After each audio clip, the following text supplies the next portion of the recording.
할렐루야. 하나님께 영광 돌립니다. 오늘은 18절로 20절까지 보겠습니다. 기도합니다.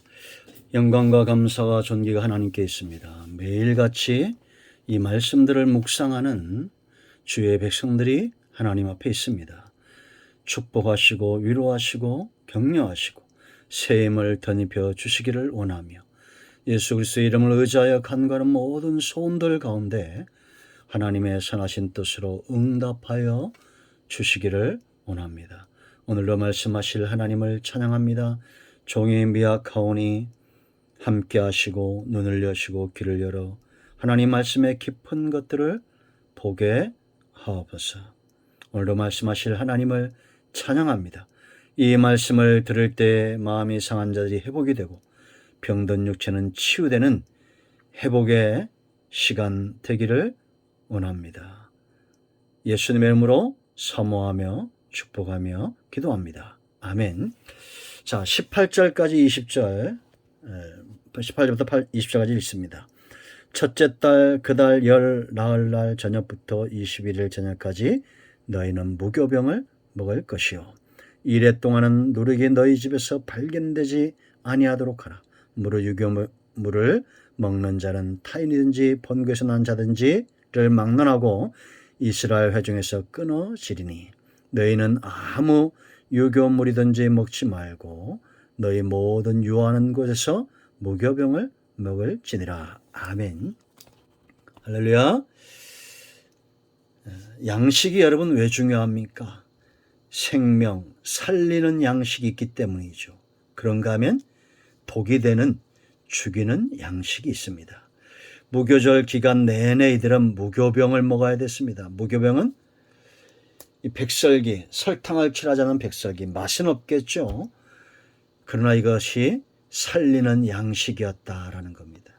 하나님은 이스라엘 백성들을 광야 내내 40년 동안 만나를 먹이셨습니다. 그들이 원망하고 불평할 때도 만나를 먹이시고 한 번도 그들을 먹이시고 하나님의 선하신 뜻대로 이끄시는 일에 게으름을 피거나 늦는 일이 없었습니다. 여러분, 성도는 누구냐? 바로 무교병, 감히하지 않은 하나님의 진리의 말씀을 먹고 사는 자들입니다. 이 말씀이 저와 여러분을 살리려면 어찌해야 됩니까? 가장 먼저는 매일같이 일용할 양식으로 먹어야 됩니다. 첫째 달 그달 열날부터 저녁까지 22일 동안 이들이 매일같이 무교병을 먹었습니다. 우리는 하나님의 말씀을 매일같이 묵상하고 말씀에 붙들림 받아 사는 삶이 중요하다라는 겁니다. 우리가 식사를 하지 않으면 죽는 것과 똑같습니다. 말씀과 멀어지면 하나님과 이스라엘 백성들과 끊어지게 되어 있습니다. 세상을 짝하여 살다 보면 하나님의 진리의 말씀도 하나님의 은혜도 더 이상 내게 사모함이 되지 않고 맛이 없어집니다. 그러므로 여러분, 일용할 밥을 먹듯이 날마다 무교병인 이 진리의 말씀을 묵상하시기 바랍니다. 그래야 저와 여러분의 영적인 삶이 깨어나는 겁니다. 여러분, 성경의 믿음의 사람들이 다 어떤 사람들입니까?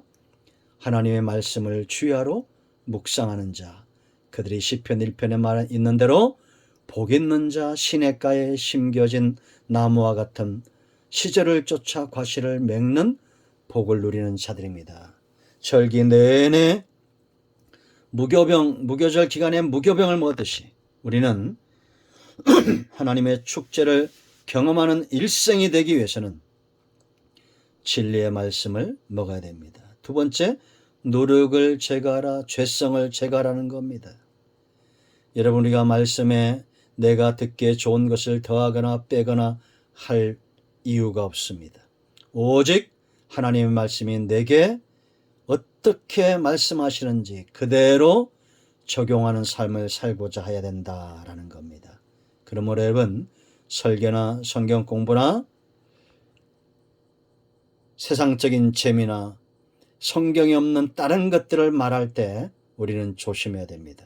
여러분, 삶 가운데 누룩을 제거했을 뿐만 아니라 이제는 우리의 양식, 이스라엘 경내에서 누룩을 제거하고 그들의 중심에서 누룩을 제거하는 삶을 살고 이제는 그들의 양식에서 누룩을 제거해야 됩니다. 성도는 떡으로 사는 게 아닙니다. 여호와의 입에서 나오는 말씀으로 인하여 사는 겁니다. 아멘. 자, 세 번째는 그래서 경계. 누룩을 보세요, 여러분. 거기 이랫동안 누룩이 너희 집에서 발견되지 않게라 19절에 경계를 서는 겁니다. 이단들이 들어오는지 잘못된 말씀이 선포되고 있는지, 여러분, 우리가 도둑놈이 가져오면 가장 중요한 걸 가져가죠. 그걸 가장 잘 숨깁니다.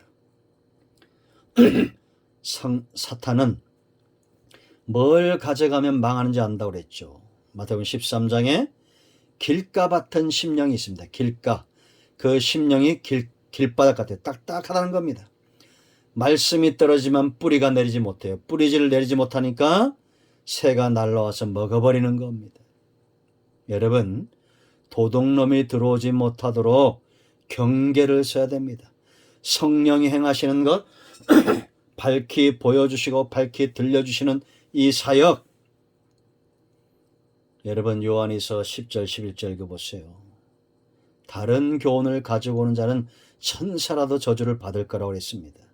그러므로 여러분, 우리 경내 우리 집에 누룩 잘못된 교훈들이 발견되지 않도록, 우리의 양식에 잘못된 것들이 섞이지 않도록 경계를 써야 됩니다. 자, 20절 말씀 보세요. 너희는 아무 유물이든지 먹지 말고 너희 모든 유하는 곳이라 했습니다. 우리가 있는 곳 어느 지역이나 공간이나 제약이 없어야 한다는 겁니다. 하나님의 통치, 하나님의 말씀이 미치지 않는 곳이 없어야 돼요. 우리는 앉고 일어설 때 주의 말씀을 의지합니다. 들어가고 나올 때 주의 말씀을 의지합니다. 우리가 앉는 곳마다, 유하는 곳마다, 가는 곳마다 하나님의 말씀의 통로가 됩니다. 여러분, 유출병자, 피를 흘리는 자, 문둥병자, 이런 사람들이 앉는 곳마다 부정하다고 그랬죠. 레위기법에 보면 우리는 생명의 피를 함부로 대하지 말아야 되고, 무감각한 나병 환자처럼 무감각한 심령이 되면 안 됩니다. 우리가 누구를 가까이 하느냐가 굉장히 중요합니다. 사단이 좋아하는 것들을 가까우면, 여러분 요즘 보세요. 코로나19 전염되지 않으려면 어찌해야 됩니까? 마스크하고 확진자들과 격리돼야 되잖아요. 우리는 유출병자, 피를 흘리고 생명을 귀하게 여기지 않고 무감각해지고 세상화되어져 가는 그런 사람들 속에 있으면 안 됩니다. 우리가 유하는 모든 곳에서 유교병 말씀을 주야로 묵상해야 됩니다. 유교물 누룩이 전염되지 않도록, 예수님도 헤롯의 누룩, 탐욕, 바리새인과 서기관의 누룩, 외식을 조심하라고 경고하셨습니다. 그러므로 여러분, 지금도 사람을 살리는 것은 말씀, 무교병입니다. 감이 되지 않은 하나님의 말씀을 주야로 묵상하는 자들, 날마다 일용할 양식으로 먹는 자들, 누룩이 들어오지 않도록 철저하게 제거하고 경계서는 자들, 가는 곳마다 무교병, 진리의 말씀의 통로가 되는 자들, 그런 자들이 생명의 대를 이어가는 것입니다. 이런 모두가, 저 여러분 모두가 이와 같이 진리의 말씀, 무교병을 먹는 삶을 살기를 축복합니다. 기도합니다. 하나님, 이 말씀대로 되기를 원합니다.